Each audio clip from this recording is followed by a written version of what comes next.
अकोल्याच्या महानगरपालिकेत भारतीय जनता पक्षाचं कमळ फुललंय। अकोल्यात भाजपनं 80 पैकी 48 जागा मिळवत विरोधकांना चारी मुंड्या छेद केले। 2001 मध्ये महापालिकेच्या स्थापनेनंतर अकोलेकरांनी प्रथमच कोण्या एका पक्षाला निर्भळ बहुमत दिलंय।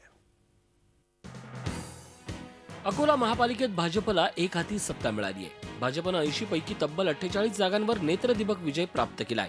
अकोला महापालिकेची 2001 मध्ये स्थापना झाल्यानंतर पालिकेच्या इतिहासात पहिल्यांदाच कुण्या एका पक्षानं स्वबळावर सत्ता संपादन केली आहे। या निवडणुकीत भाजपनं चौफेर कामगिरी करत भाजपचं कमळ फुलवलंय।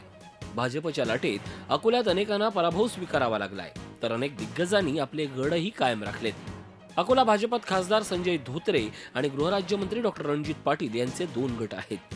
निवडणुकीची धुरा सांभाळणाऱ्या खासदार धोत्रेंनी रणजित पाटील समर्थकांची तिकीटं मोठ्या प्रमाणात कापल्यानं ही निवडणूक चांगलीच गाजली होती। मात्र या नेत्रदीपक कामगिरीनं खासदार संजय धोत्रे आणि त्यांचे समर्थक आमदार गोवर्धन शर्मा आणि रणधीर सावरकर यांचं पक्षातलं वजन चांगलंच वाढलंय। अकोल्यातील भाजपच्या विजयाचे शिल्पकार खासदार संजय धोत्रे यांनी हा विजय अकोलेकर जनता आणि कार्यकर्त्यांना समर्पित केलाय।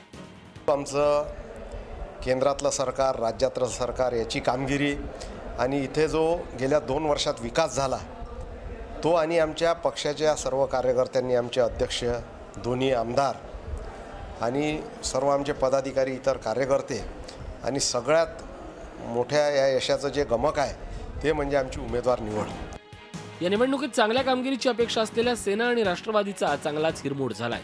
या दोन्ही पक्षांना आपल्या 2012च्या कामगिरीत एकाही जागेचा नफा कमावता आलेला नाही, तर भारिपही आधीच्या आपल्या 7 वरून 3 जागांवर खाली उतरली आहे। विशेष म्हणजे भारिपची ताकद समजल्या जाणाऱ्या दलित बहुल भागात भाजपनं मुसंडी मारली आहे। प्रभाग क्रमांक 9 मध्ये मोहम्मद मुस्तफा यांच्या रूपानं MIMनंही अकोल्यात आपलं खातं उघडलंय, तर 2 ठिकाणी अपक्ष विजयी झालेत। दरम्यान गृहराज्यमंत्री डॉक्टर रणजित पाटील यांनी अकोलेकरांनी हा विकासाला दिलेला कौल असल्याचं म्हटलंय।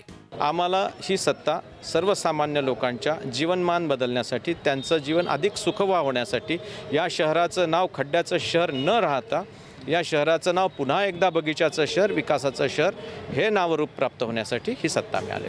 भाजपला अकोलेकरांनी एक हाती सत्ता देत विकासाची अपेक्षा केली आहे। आता अकोल्याचा विकास अधिक गतीनं होण्यासाठी नवीन सत्ताधाऱ्यांनी पुढाकार घ्यावा हीच माफक अपेक्षा। Jayesh Jagad, Zee media, Akola. Zee 24 तास रहा एक पाऊल पुढे।